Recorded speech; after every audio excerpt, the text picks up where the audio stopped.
This behind the golden cannot gates continue, of Catherine. Ravencrest The Palace, family's where honor is centuries at of stake. tradition meet modern ambition, a single conversation would shatter the royal family forever. Queen Consort Isabella's whispered words in the moonlit corridor weren't meant for anyone's ears, yet they would ignite a fire that would consume everything the monarchy had built. In a world where every gesture is scrutinized and every alliance can crumble with a misplaced word, three women found themselves locked in a battle that would determine not just their own fates, but the very future of the crown itself. What began as a simple disagreement over protocol would escalate into something far more dangerous. A game of power where loyalty meant nothing. Trust was a luxury none could afford, and the stakes were higher than anyone dared imagine. In the halls where kings once walked, a new kind of war was brewing, and only one woman would emerge victorious. The autumn rain drummed against the towering windows of Ravencrest Palace as Queen Consort Isabella Blackwood adjusted her emerald necklace one final time before entering the grand ballroom. At 52, she carried herself with the practiced grace of someone who had spent decades navigating the treacherous waters of royal politics. Tonight's charity gala would mark her 5th year as Queen Consort, but more importantly, it would be the perfect stage for what she had been planning for months. Princess Catherine Sterling, 28 and, radiant in midnight blue silk, stood across the room greeting dignitaries with the kind of effortless charm that made Isabella's jaw clench. Catherine had married Prince Alexander 3 years ago, and in that short time, she had become the darling of the press and the people. Her genuine smile, her easy way with children at hospital visits, her ability to make even the most formal state dinner feel warm and welcoming. It all came so naturally to her that it made Isabella feel like an imposter in her own palace. Prince Alexander, heir to the throne and Isabella's stepson, watched his wife with obvious adoration as she laughed at something the French ambassador had said. At 31, Alexander had his father's strong jaw and his late mother's kind eyes, but he had inherited something else entirely. A fierce protectiveness over those he loved that could turn dangerous when threatened. Isabella had married King Edmund Blackwood 7 years ago, after his beloved first wife, Queen Helena, had died in a tragic car accident. The nation had mourned Helena for months, and Isabella had spent those early years in her shadow, constantly compared to the woman who could do no wrong. But Isabella was patient, calculating, and she had slowly carved out her own place in the royal hierarchy. She had earned respect through her dedication to various causes, her flawless execution of royal duties, and her ability to support the king through some of his most difficult political challenges. But Catherine's arrival had changed everything. The younger woman possessed something Isabella had never been able to achieve, the unconditional love of the people. Where Isabella was respected, Catherine was adored. Where Isabella was dutiful, Catherine was inspiring. And tonight, Isabella was going to do something about it. The opportunity arose during the evening speeches. Catherine had been scheduled to present the annual award to the Children's Healthcare Foundation, a role that would put her front and center in tomorrow's newspapers. But earlier that day, Isabella had quietly suggested to the king that perhaps it would be more appropriate for the queen consort to handle such an important presentation. After all, she had argued, consistency in royal representation was crucial for maintaining dignity and protocol. King Edmund, preoccupied with pressing matters of state involving trade negotiations with 3 different countries, had agreed without much thought. The change had been announced just hours before the event, leaving Catherine visibly surprised but graciously accepting. Alexander, however, had not taken the news quite so well. As Isabella approached the podium to deliver what should have been Catherine's speech, she caught sight of Alexander's expression. His blue eyes had turned cold, and there was something in his posture that reminded her uncomfortably of a predator preparing to strike. She had known this moment would create tension, but she had underestimated just how protective Alexander could be when he felt his wife was being undermined. The speech itself went perfectly. Isabella spoke eloquently about the foundation's work, about the brave children fighting impossible battles, and about the royal family's commitment to supporting healthcare initiatives. The audience applauded warmly, and several major donors approached her afterward to discuss expanding their contributions. By any measure, it was a successful evening for the crown. But success, Isabella was about to learn, sometimes came at a price she hadn't anticipated. After the last guest had departed and the palace had settled into its late-night quiet, Isabella was returning to her private quarters when she heard voices coming from the king's study. The door was slightly ajar, and she could make out Alexander's voice, low and intense in a way that made her pause. "Father, what happened tonight was completely inappropriate," Alexander was saying. Catherine had prepared for weeks for that presentation. She had met with the foundation directors, reviewed every case study, memorized the names of the children who would be in attendance. And then, with just hours' notice, she's told that her role has been given to someone else. The king's response was weary.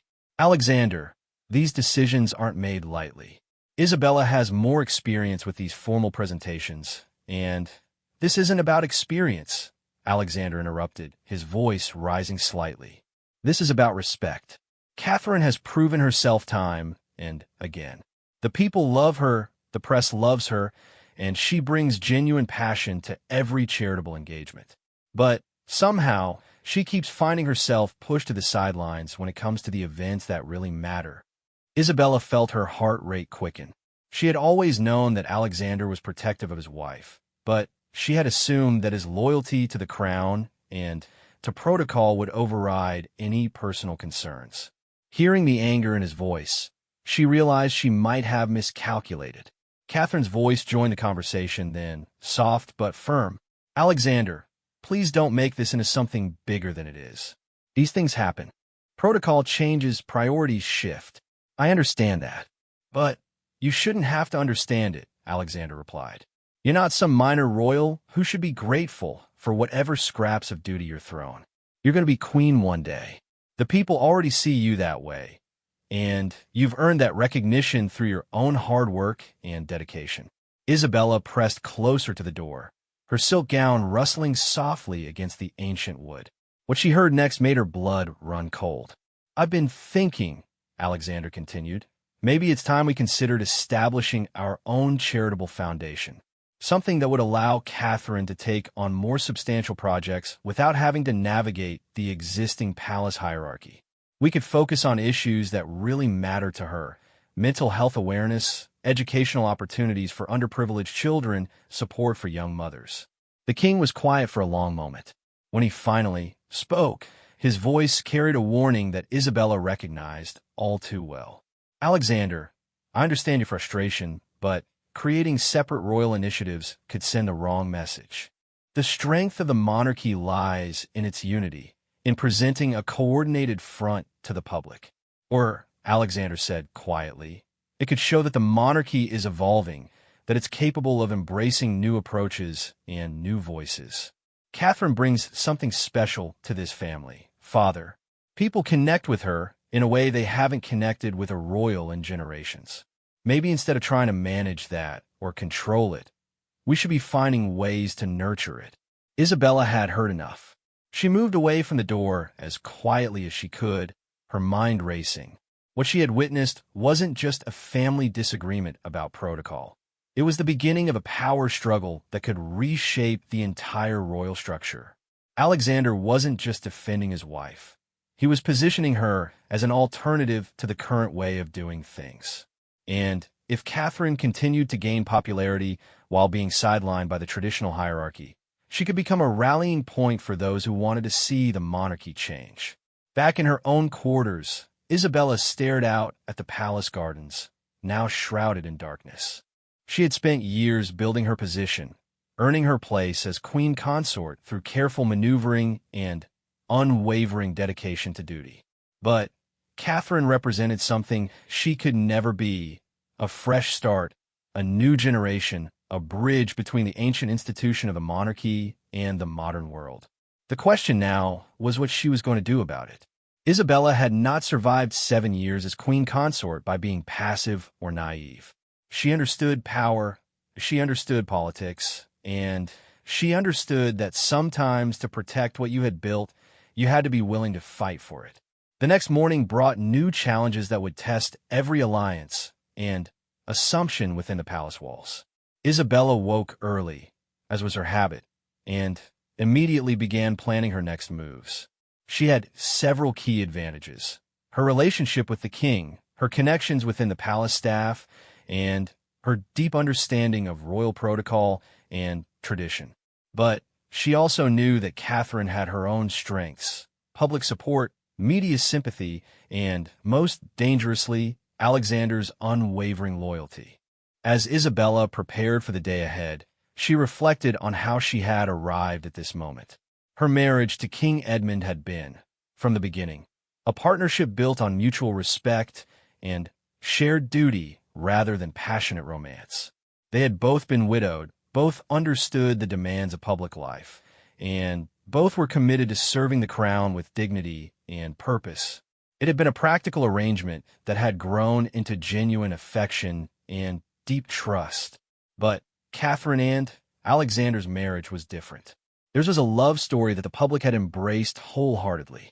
They had met at a university charity event, dated for 2 years before their engagement, and their wedding had been watched by millions around the world.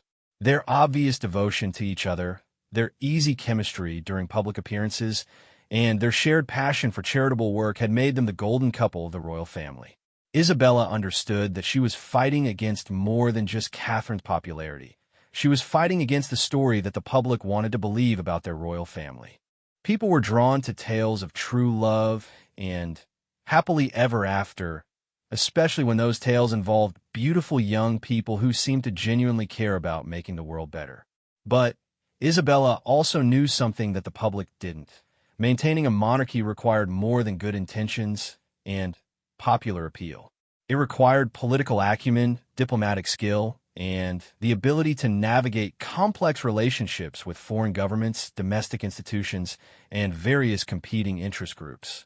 It required someone who understood that every public appearance, every statement, every gesture carried weight and consequences that extended far beyond the moment itself. Catherine was learning these lessons, certainly, but she was still prone to moments of spontaneity that made Isabella nervous. Just last month, Catherine had gone off-script during a hospital visit to comfort a young patient who was crying, spending an extra hour with the child and her family instead of moving on to the next scheduled event. The moment had been captured by photographers and had generated beautiful coverage, but it had also thrown off the timing for the rest of the day and required several other events to be shortened or rescheduled. To the public, it was evidence of Catherine's compassion and humanity. To Isabella, it was evidence that Catherine still didn't fully understand the ripple effects of her choices. Every minute of a royal schedule was carefully planned. Every event was coordinated with security teams and media representatives, and every deviation from protocol had to be managed by dozens of staff members working behind the scenes. These weren't criticisms of Catherine as a person. Isabella genuinely respected the younger woman's dedication to her charitable work and her genuine care for the people she met. But they were concerns about whether Catherine was ready for the kind of complex leadership that would be required of her as queen. And if Catherine wasn't ready, then the institution itself could be at risk. Isabella's concerns weren't entirely selfless, of course. She had worked too hard and sacrificed too much to be pushed aside now. She had given up her successful career as an international diplomat, had endured years of unfavorable comparisons to the beloved late Queen Helena, and had carefully built relationships and alliances throughout the royal establishment. She had earned her position, and she wasn't going to give it up without a fight. The morning brought a meeting with the palace communications team, and Isabella made sure to arrive early. She wanted to understand exactly how the previous evening's events were being covered in the press, and she wanted to begin shaping the narrative around future royal engagements. What she discovered was both encouraging and concerning. The coverage of the charity gala was overwhelmingly positive, with particular praise for Isabella's speech and the substantial donations that had been secured for the Children's Healthcare Foundation. But there were also several mentions of the last-minute change in presenters, with some commentators noting that Catherine had seemed disappointed or sidelined during the evening.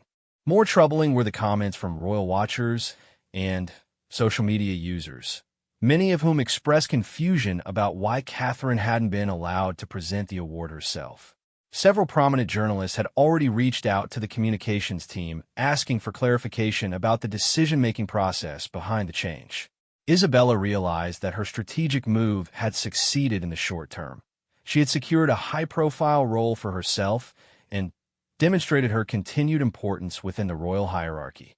But it had also created questions and criticism that could become problematic if not carefully managed.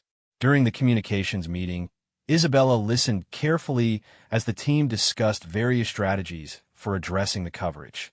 Some suggested emphasizing the collaborative nature of royal duties, noting that different family members take on different roles based on their particular expertise and experience.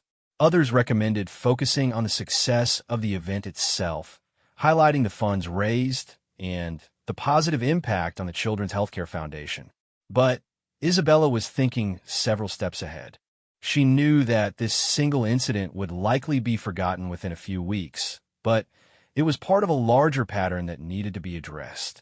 If Catherine continued to gain popularity and public support while being perceived as marginalized within the royal hierarchy, it could create a narrative of conflict and dysfunction that would be damaging to the entire institution.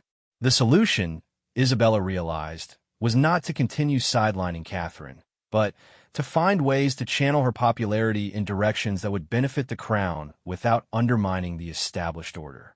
Catherine's strengths, her natural warmth, her ability to connect with people, her genuine passion for charitable causes, could be tremendous assets if properly directed. But that would require Catherine to accept guidance and oversight, something that Isabella wasn't entirely sure the younger woman was prepared to do. And it would require Alexander to trust that the established royal hierarchy had Catherine's best interests at heart, something that last night's conversation suggested might be increasingly difficult to achieve. As Isabella left the communications meeting, she was already formulating her next moves.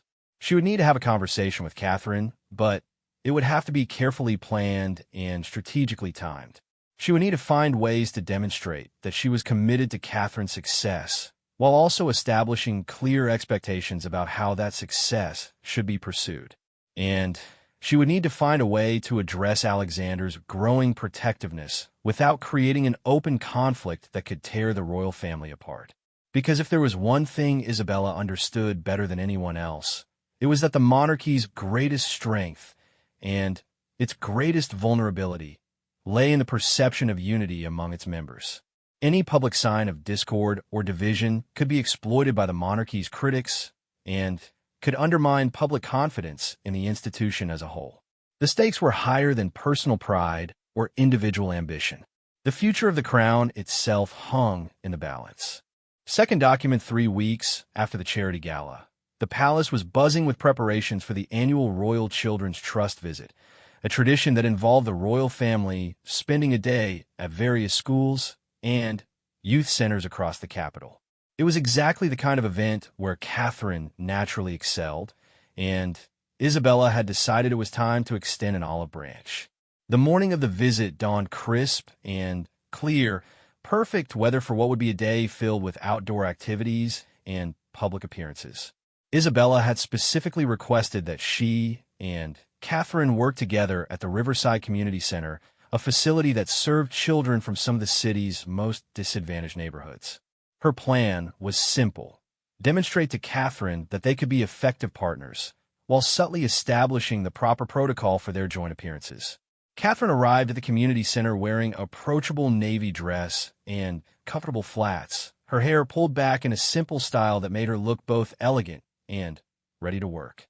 Isabella noted approvingly that Catherine had clearly put thought into her appearance. She looked appropriately royal, but not overdressed for the environment they would be visiting. "Good morning, Catherine," Isabella greeted her with a warm smile as they met outside the center. "I'm looking forward to working together today. I've been told the children here have been preparing for weeks for our visit." Catherine returned the smile, though Isabella detected a hint of wariness in her eyes. "Good morning, Isabella. Yes, I've been briefing myself on their programs. They're doing incredible work here with literacy support and mentorship initiatives." As they entered the building, Isabella was pleased to see that Catherine followed her lead naturally, allowing the Queen Consort to greet the center's director first and make the initial introductions. It was a small thing, but it established the proper hierarchy in a way that felt organic rather than forced. The first stop was a reading program for 6- and 7-year-olds, where Isabella and Catherine would be reading stories to small groups of children. Isabella had chosen a classic tale about a princess who learned the importance of listening to her advisors, while Catherine had brought a more contemporary story about a young girl who started a community garden. Watching Catherine with the children, Isabella couldn't help but admire the younger woman's natural ability. Catherine didn't just read to them. She engaged them, asked them questions, and encouraged them to share their own stories. When one little boy mentioned that his family didn't have enough food at home, Catherine listened with genuine concern and quietly made a note to follow up with the center's staff about resources for food assistance. It was exactly this kind of spontaneous compassion that made Catherine so beloved by the public. But it was also exactly the kind of moment that made Isabella nervous.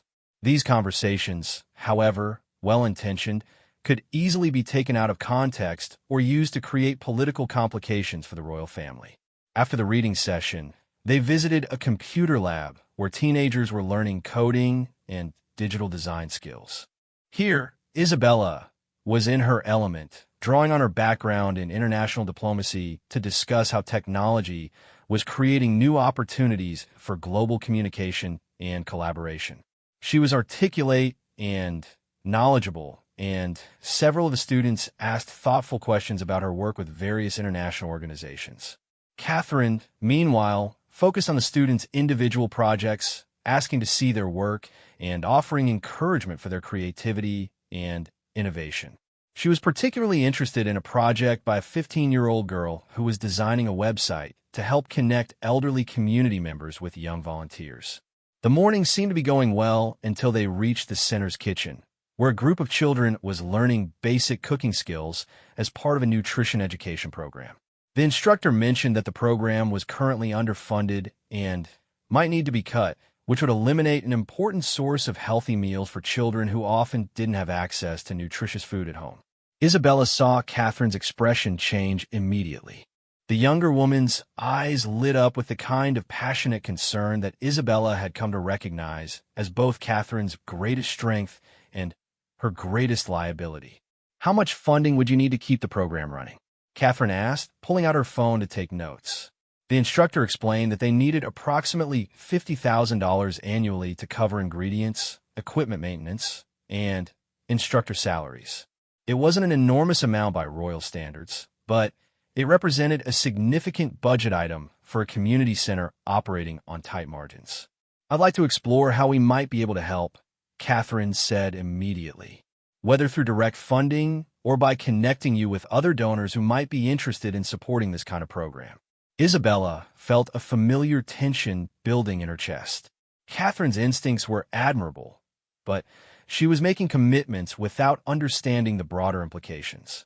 Any direct royal funding for community programs had to be carefully coordinated with government initiatives to avoid accusations of political interference. And public promises of support, however informal, created obligations that could complicate future budget decisions.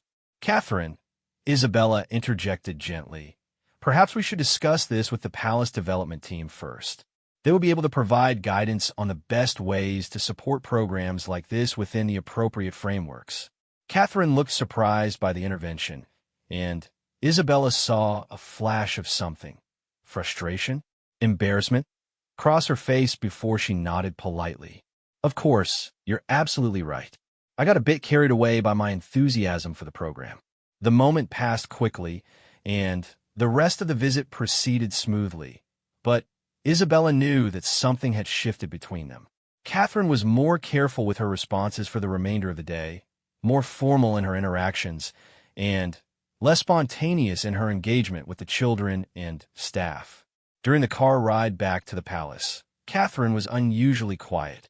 Finally, as they approached the palace gates, she spoke up. "Isabella, can I ask you something?" Her voice was calm, but direct. "Do you think I'm not ready for this? For the responsibilities that come with being part of this family?" Isabella considered her response carefully. This was exactly the kind of conversation she had been hoping to have, but she needed to navigate it skillfully. "I think you have tremendous natural gifts," Isabella said honestly.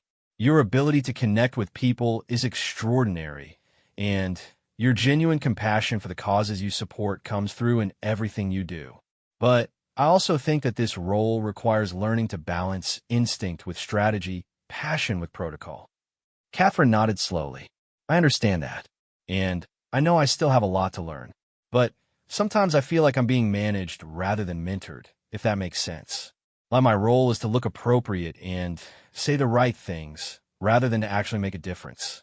This was dangerous territory, Isabella realized.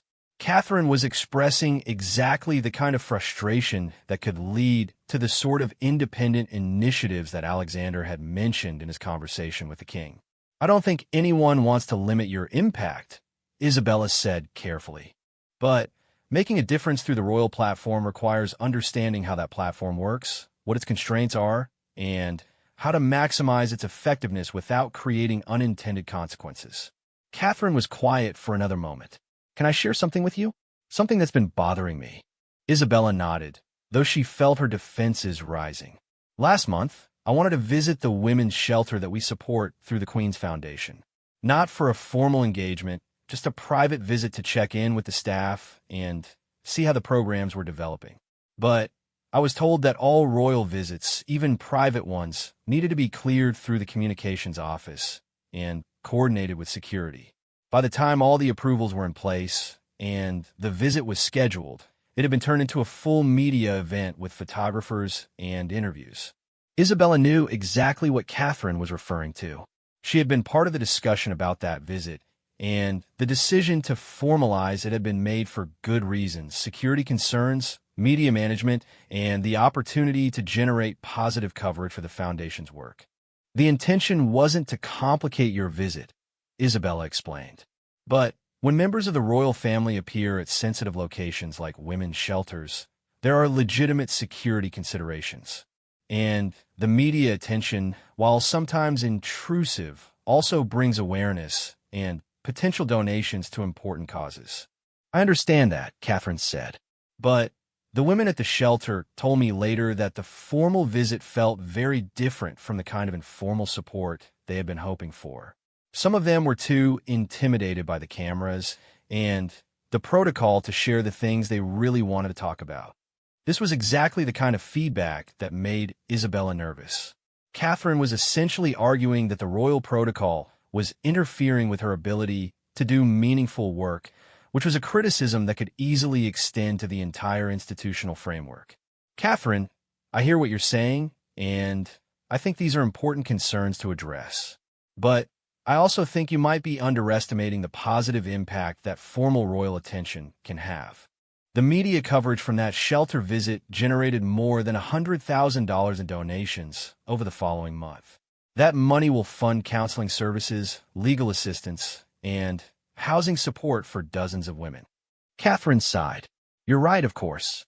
And I don't want to sound ungrateful or naive about the way things work. I just sometimes wonder if there are ways to balance the formal requirements with more personal, direct engagement." Isabella saw an opening. "Actually, there might be. What if we developed a structured approach that would allow for both formal and informal engagement? We could establish regular private briefings with key organizations, separate from public visits. You could maintain ongoing relationships with program directors and beneficiaries, and those relationships could inform the formal engagements to make them more meaningful and effective." Catherine's expression brightened noticeably. "That sounds like exactly what I've been hoping for. Would something like that really be possible?" "I think it could be," Isabella said, though she was already calculating the oversight and coordination that would be required. It would need to be carefully structured to address security and communications considerations, but I don't see why we couldn't develop protocols that would give you more flexibility for personal engagement. For the first time since the kitchen incident, Catherine's smile seemed genuinely warm. Isabella, thank you. I really appreciate you listening to my concerns and taking them seriously. I know I have a lot to learn, and I'd welcome your guidance on developing something like that. Isabella felt a mix of satisfaction and unease. She had successfully positioned herself as Catherine's mentor and guide, which would give her significant influence over the younger woman's activities. But she had also committed to creating more independence for Catherine, which could potentially lead to exactly the kind of separate initiatives that she was trying to prevent. Back at the palace, Isabella immediately requested a meeting with the head of security and the communications director. If she was going to create new protocols for Catherine's engagement, she needed to ensure that they were designed to channel Catherine's energy in productive directions while maintaining appropriate oversight. But as she prepared for those meetings, Isabella couldn't shake the feeling that she was playing a longer and more complex game than she had initially realized. Catherine wasn't just seeking more independence. She was articulating a vision for how the royal role could evolve to be more directly impactful. And Alexander's support for that vision could make it a powerful force for change within the institution. The question was whether Isabella could guide that change in directions that would strengthen rather than undermine the traditional structure of the monarchy. She was beginning to realize that her choice wasn't between supporting Catherine or opposing her. It was between shaping Catherine's evolution as a royal figure or being swept aside by it. That evening, Isabella found herself in her private study, reviewing briefing materials for the next week's engagements. But her mind kept returning to Catherine's question in the car.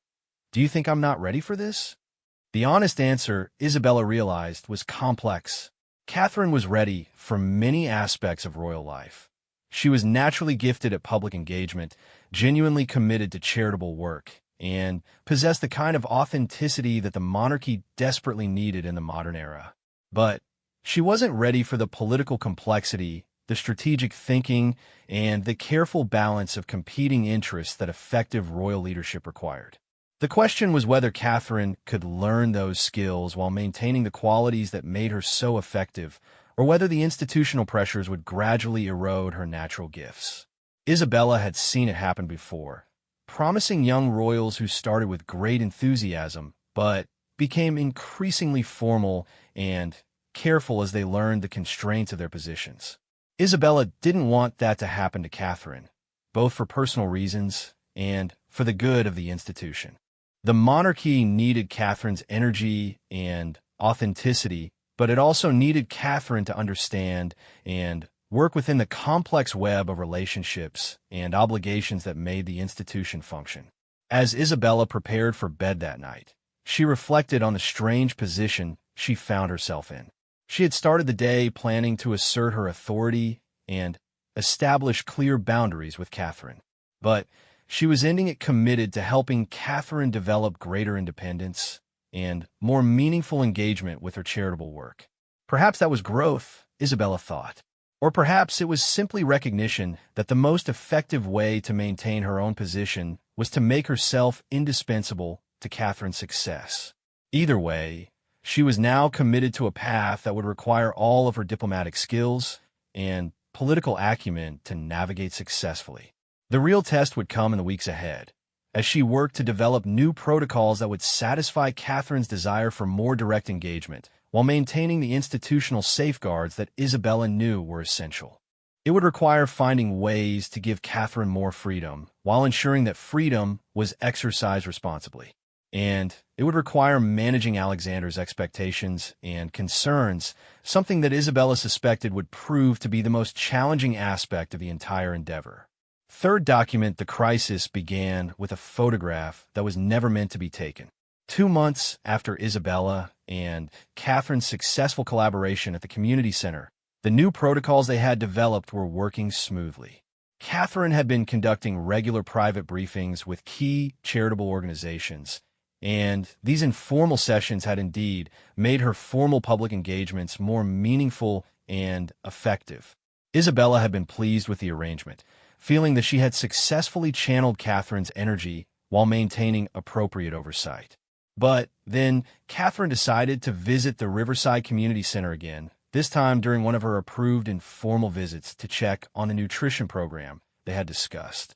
What she found there would shatter the careful balance Isabella had worked so hard to create. The program had been cut despite Catherine's belief that funding had been secured. The kitchen stood empty, the cooking equipment covered in dust sheets, and the staff member who had run the program had been let go. Worse, Catherine discovered that several of the children who had relied on the program for daily meals were now going without lunch entirely.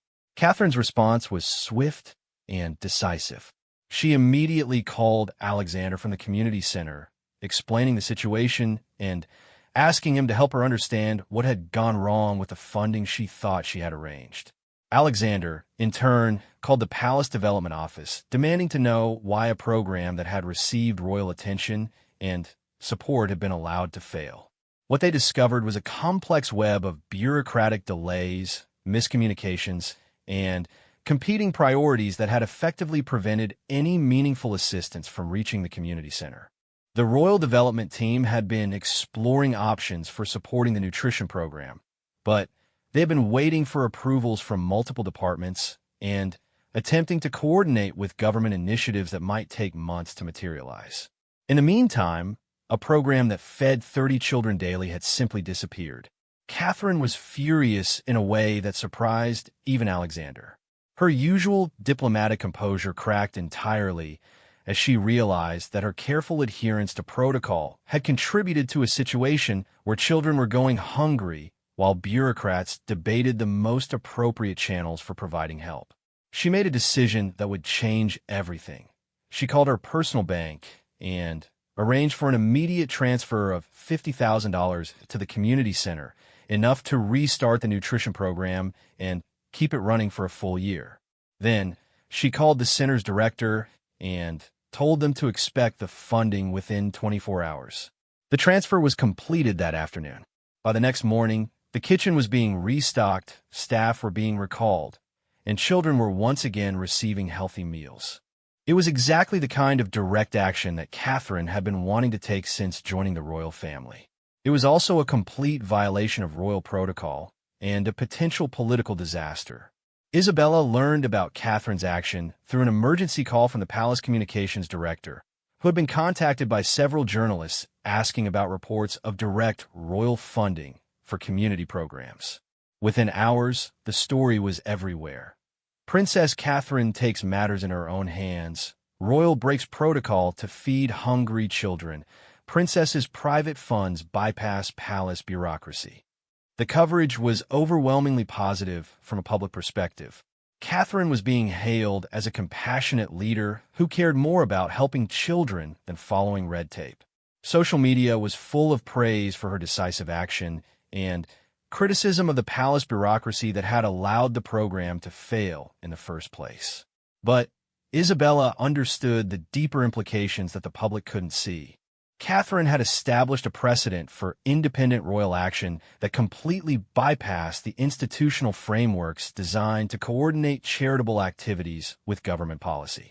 She had used personal funds in a way that could be interpreted as criticism of official royal charitable processes. And she had made decisions without consulting the very protocols that Isabella had helped establish just months earlier. More dangerously, Catherine's action could be seen as a direct challenge to Isabella's authority as queen consort and as the senior royal responsible for overseeing charitable initiatives. The media coverage was already drawing implicit comparisons between Catherine's direct action and what was being characterized as palace inefficiency and bureaucratic delays. Isabella requested an immediate private meeting with Catherine, but what she found when Catherine arrived at her office was not the apologetic or defensive young woman she had expected. Instead, Catherine appeared calm, determined, and entirely unrepentant about her actions. "Isabella, I understand that you're concerned about what I did," Catherine began before Isabella could speak. and I know that I violated the protocols we established. But I couldn't stand by and watch children go hungry while we waited for the proper paperwork to be processed. Isabella had prepared a careful speech about institutional responsibility and the importance of coordinated action, but Catherine's directness threw her off balance. Catherine, I understand your frustration, but you have to realize the position this puts the entire royal family in. When you bypass established procedures, it suggests that those procedures are ineffective or unnecessary. It undermines the work that dozens of people do behind the scenes to ensure that royal charitable activities are coordinated with government policy and don't create unintended political complications. Catherine's expression didn't soften. Isabella, with respect, what good are procedures that prevent us from helping people who need immediate assistance? The development office has been exploring options for 8 weeks, while children went without meals. How is that an acceptable outcome? This was exactly the kind of challenge that Isabella had been trying to prevent. Catherine was articulating a fundamental criticism of the institutional approach, and her successful independent action gave weight to that criticism in a way that purely theoretical arguments never could. Catherine, you're looking at one specific situation, but royal charitable activities have to be considered in a broader context. When we fund programs directly and immediately, we can inadvertently undermine government initiatives that are designed to address systemic issues. We can create dependencies that aren't sustainable long-term, and we can send signals about our political priorities that have implications far beyond the immediate charitable impact. Catherine stood up abruptly, her composure finally showing signs of strain. Isabella, I've listened to explanations like that for 3 years now. I've followed protocols and waited for approvals and coordinated with departments and committees and oversight boards. And you know what the result has been? I've attended beautiful events and given lovely speeches and posed for wonderful photographs, but I haven't actually solved a single problem. The accusation hung in the air between them.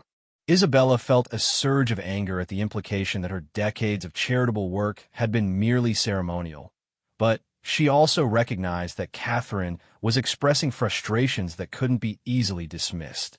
That's not fair, Catherine, Isabella said quietly.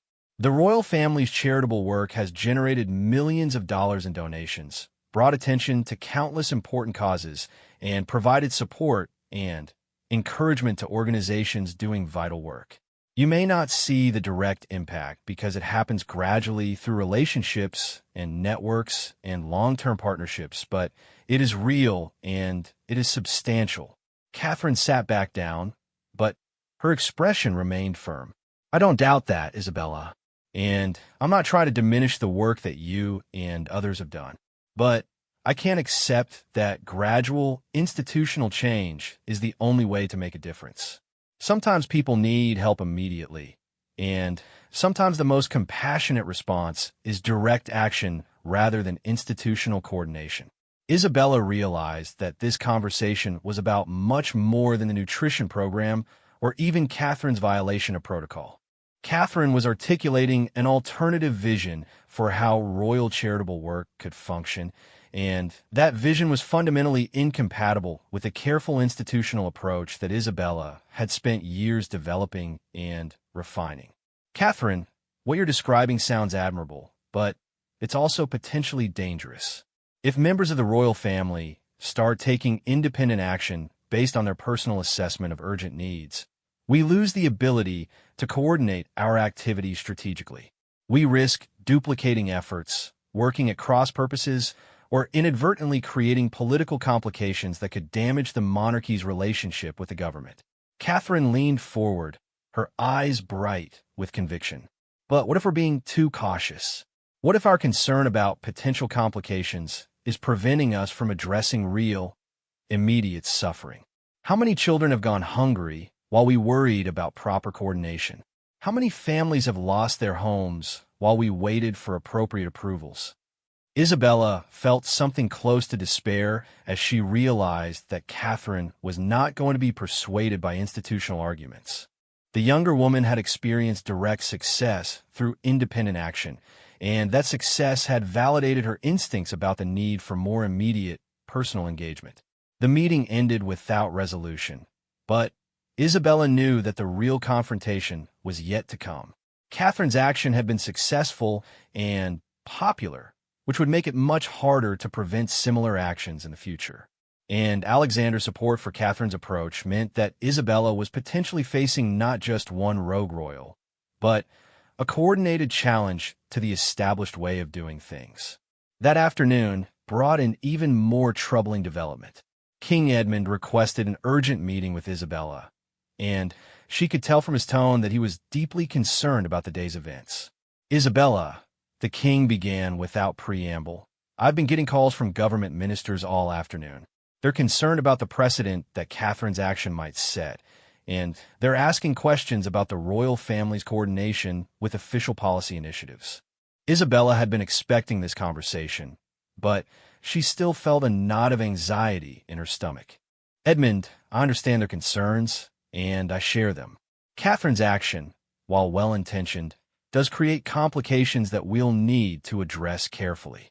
The king nodded grimly. "The prime minister called me personally. He wanted to know whether Catherine's funding of a nutrition program represented a criticism of the government's approach to childhood poverty. He's concerned that independent royal charitable activities could be interpreted as political statements about the adequacy of official programs." This was exactly the kind of political complication that Isabella had been trying to prevent. The monarchy's relationship with the elected government was delicate and required careful management to maintain the appropriate balance between royal independence and political neutrality. "What did you tell him?" Isabella asked. "I assured him that Catherine's action was a personal charitable contribution rather than an official royal statement about government policy." But he wasn't entirely satisfied with that explanation. He pointed out that when someone in Catherine's position takes independent action, the distinction between personal and official activities becomes very blurry in the public mind. Isabella felt a surge of vindication. The prime minister's concerns validated her own worries about the implications of Catherine's approach. But she also realized that the political complications were now beyond her ability to manage through private conversations with Catherine. "Edmund, I think we need to have a formal discussion with Catherine and Alexander about the boundaries and expectations for independent charitable activities. This can't be resolved through informal conversations or gradual adjustments to existing protocols." The king was quiet for a long moment, and Isabella could see him weighing the political and personal implications of a more direct approach. Finally, he nodded. "I'll arrange a family meeting for tomorrow morning. But, Isabella, I want you to think carefully about how we frame this conversation. Catherine's instincts are admirable, and her action was successful.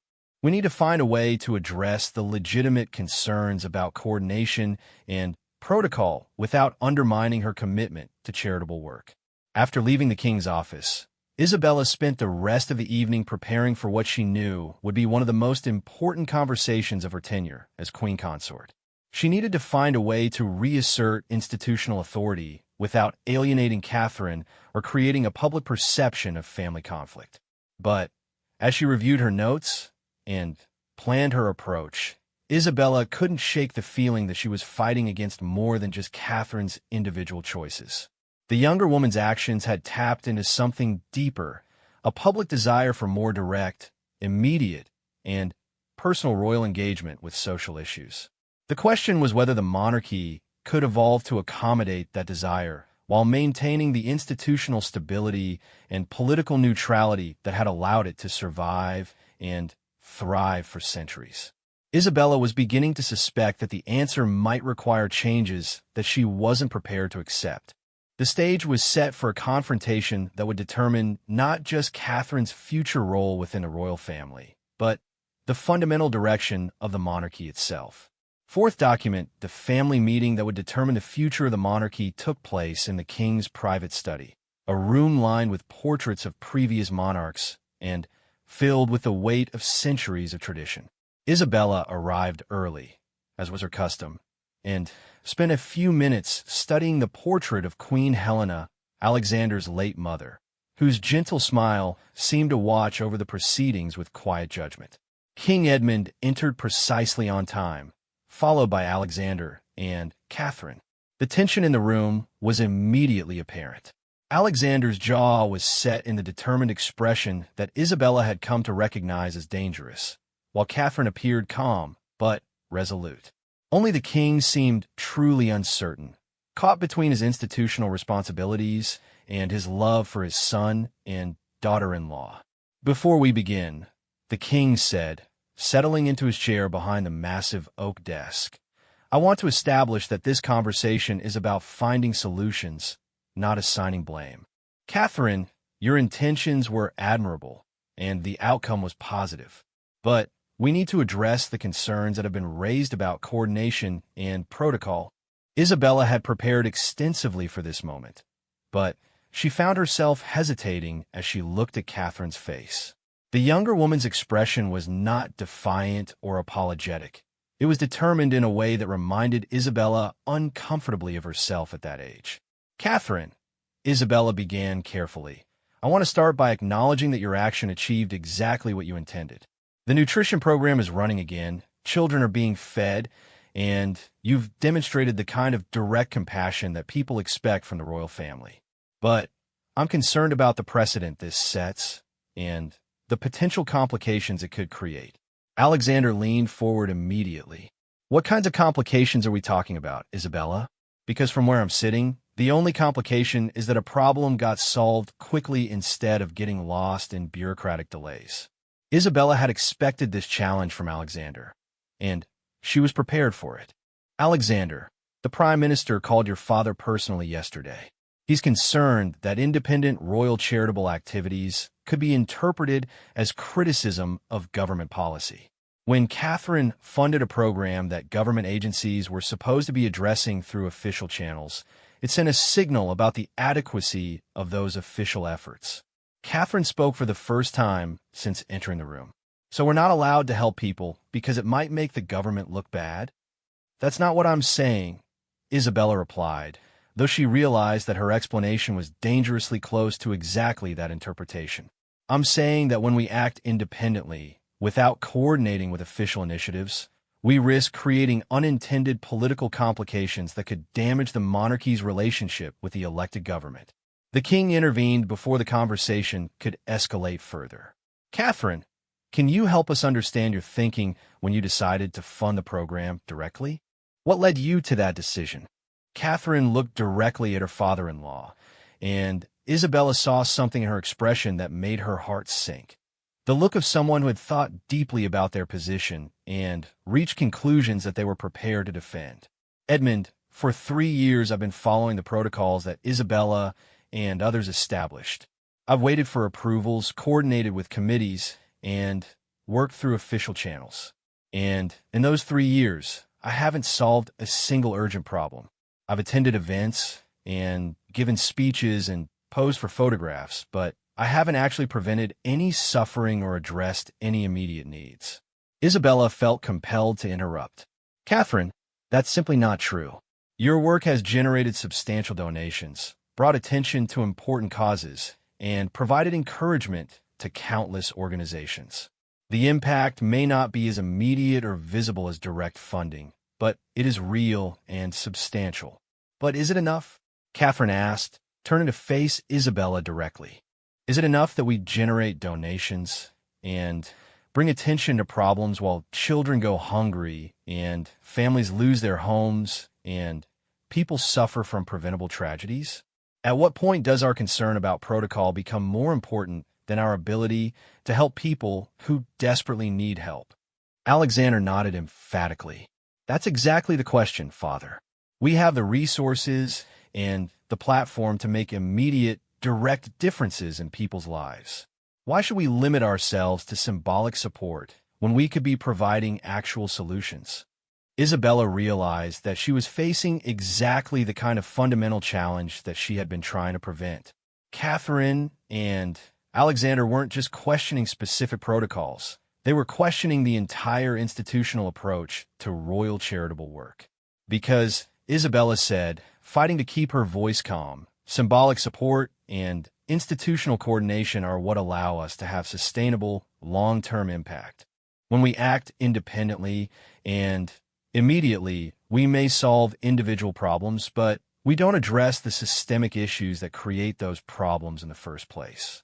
Catherine stood up abruptly and walked to the window overlooking the palace gardens. When she spoke, her voice was quiet but firm. Isabella, I understand that perspective, and I respect the work that you've done to build relationships with government agencies and charitable organizations. But I can't accept that systemic change is the only worthwhile goal, especially when it comes at the cost of ignoring immediate suffering. She turned back to face the room. Last week, I met with the mothers who were affected by the nutrition program being cut. One of them told me that her 6-year-old son had been asking why he couldn't have lunch at school anymore. She didn't know how to explain to him that the adults who were supposed to help had gotten caught up in bureaucratic procedures while he went hungry. Isabella felt a stab of guilt at the image Catherine had painted, but she also recognized the emotional manipulation in the anecdote. Catherine, individual stories like that are heartbreaking, but policy decisions have to be based on broader considerations than single cases. When we respond emotionally to individual situations, we risk making choices that create bigger problems down the line. Do we? Alexander challenged. Or do we risk using broader considerations as an excuse for inaction? How many children have to go hungry while we worry about creating bigger problems that might never actually materialize? The king had been listening quietly, but now he spoke in a tone that reminded everyone in the room of his ultimate authority. Alexander, Catherine, I understand your frustrations, and I admire your commitment to direct action. But Isabella raises legitimate concerns about coordination and political implications. We need to find a middle ground that allows for responsive charitable work while maintaining institutional stability. Catherine returned to her seat, but her posture remained defiant. Edmund, with respect, I don't think this is about finding middle ground. I think this is about choosing between two fundamentally different approaches to royal service. Either we believe that our primary responsibility is to help people in immediate, direct ways, or we believe that our primary responsibility is to maintain institutional relationships and political neutrality. Isabella felt the conversation slipping away from her, but she made one more attempt to reframe the discussion. Catherine, those don't have to be mutually exclusive goals.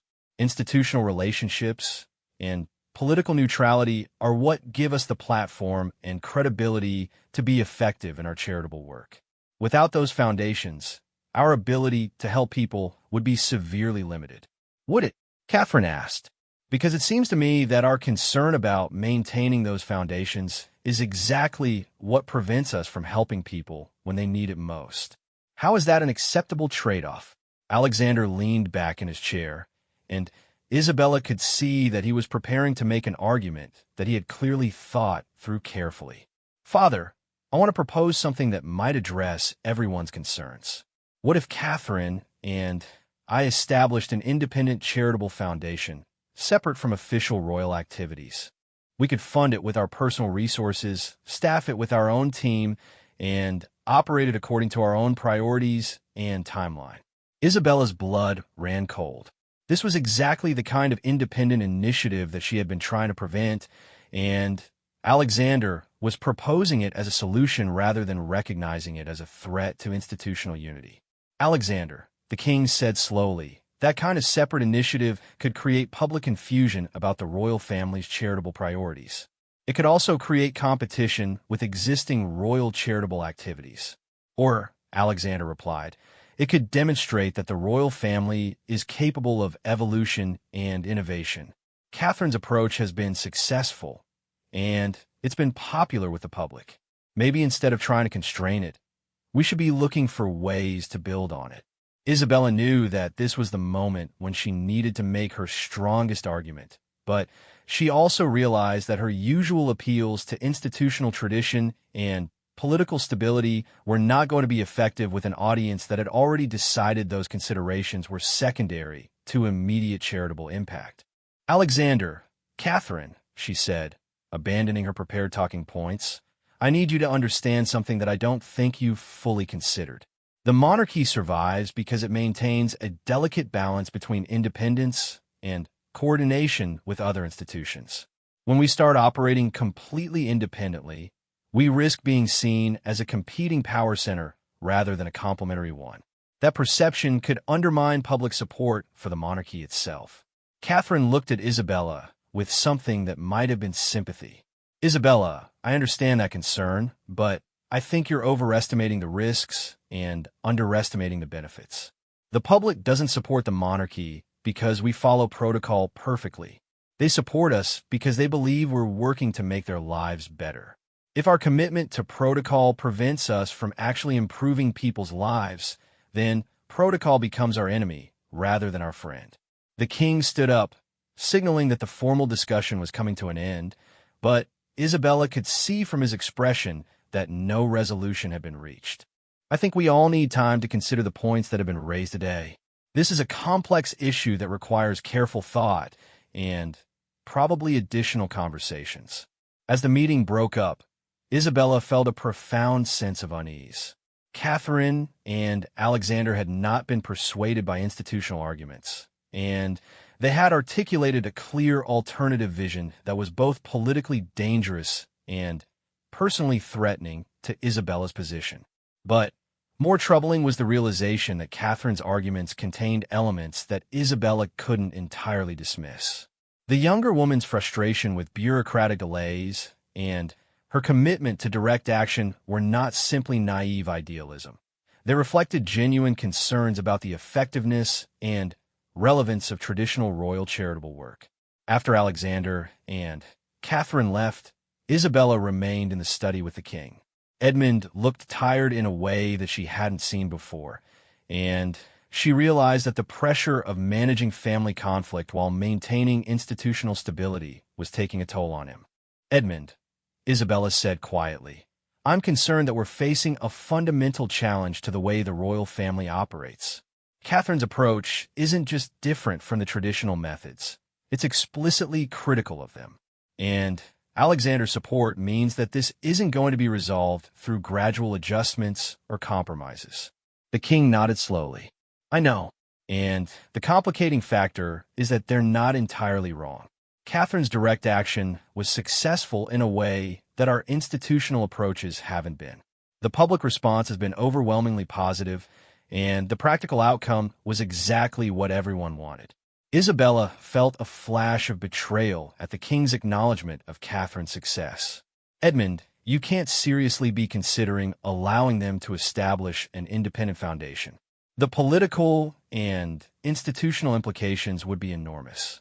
I'm not considering anything yet, the king replied, but I am recognizing that we may need to evolve our approach if we want to maintain public support and family unity. The world has changed significantly since many of our current protocols were established. Maybe our charitable activities need to change as well. Isabella left the meeting feeling more uncertain about her position than she had since marrying into the royal family. For the first time, she was facing a challenge that couldn't be resolved through diplomatic skill or institutional maneuvering. Catherine and Alexander were proposing fundamental changes that would reshape the monarchy's role and potentially diminish Isabella's own influence. The question now was whether Isabella could find a way to adapt to this new reality while preserving the institutional stability that she believed was essential, or whether she would be forced to choose between her principles and her position. Over the following weeks, the tension within the royal family became increasingly difficult to hide from the public. Catherine continued her informal charitable activities, but now they carried an undercurrent of institutional challenge that made every action feel like a statement about the adequacy of traditional royal approaches. Isabella found herself in the uncomfortable position of monitoring Catherine's activities not as a mentor, but as a potential opponent. Every direct charitable action that Catherine took was another piece of evidence for her alternative approach, and every bureaucratic delay in official royal charitable activities was another argument against the institutional methods that Isabella had spent years perfecting. The final confrontation came 6 weeks later, when Catherine announced that she would be funding a comprehensive mental health program for teenagers in underserved communities, a program that would cost nearly $500,000 and operate completely independently of existing royal charitable initiatives. Alexander's support for the announcement was immediate and public, and the media coverage was overwhelmingly positive. But Isabella knew that this represented the point of no return. Catherine had moved from questioning institutional approaches to openly defying them, and the success of her independent activities was undermining the relevance of traditional royal charitable work. The choice that Isabella now faced was stark. She could continue fighting to maintain institutional control while watching Catherine's alternative approach gain support and legitimacy, or she could find a way to adapt to a new reality where direct action and immediate impact took precedence over coordination and protocol. It was a choice that would determine not just her own future, but the fundamental character of the monarchy itself. And as Isabella prepared for what she knew would be the final conversation in this long struggle, she realized that the institution she had spent her life serving might need to change in ways that would require her to change as well. The crown, it seemed, would belong to whoever could best balance the competing demands of tradition and innovation, institutional stability and direct action, political neutrality, and moral leadership. And after months of believing that she held all the advantages in that balance, Isabella was no longer certain that she would be the one to emerge victorious.